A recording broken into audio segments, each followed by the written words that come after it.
ఏ నిమిషం నుంచి Hanuman cinema complete చేయాలి అని అనుకున్నాడో ప్రశాంత్ వర్మ అప్పటి నుంచి టాలీవుడ్ స్క్రీన్ దగ్గర సెన్సేషన్సే అండ్ అలాగే బాక్స్ ఆఫీస్ దగ్గర కలెక్షన్లో సునామీనే.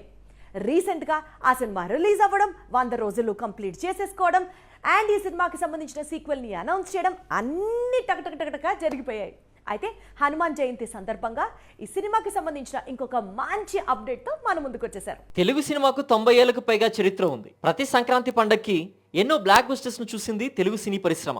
కానీ ఈ ఏడాది సంక్రాంతి పండక్కి మాత్రం 90 ఏళ్లలో ఎన్నడూ చూడని బ్లాక్ బస్టర్ ను చూసింది టాలీవుడ్. అదే హనుమాన్ చిత్రం. ఇప్పటికీ ఈ సినిమా కొన్ని థియేటర్స్ లో ప్రదర్శితమవుతోంది. ఓటీటీలో రిలీజ్ అయిన బాక్స్ ఆఫీస్ పరుగు మాత్రం ఆగడం లేదు. హనుమాన్ 100 రోజులు పూర్తి చేసుకోవడం, హనుమాన్ జయంతి పండుగ కలిసి రావడంతో దర్శకుడు ప్రశాంత్ వర్మ జై హనుమాన్ కు సంబంధించిన మరో పోస్టర్ ను రిలీజ్ చేశాడు. హనుమాన్ సీక్వెల్ ను ఐమాక్స్ 3D లో తెరకెక్కించబోతున్నట్లు తెలిపాడు. అంతేకాదు, ఫస్ట్ టైం ఇండియన్ స్క్రీన్ పైన డ్రాగన్స్ ను బిగ్ స్క్రీన్ పై చూపించేందుకు సిద్ధమవుతున్నాడు. ప్రస్తుతం జై హనుమాన్ స్క్రిప్ట్ వర్క్ జరుగుతోంది.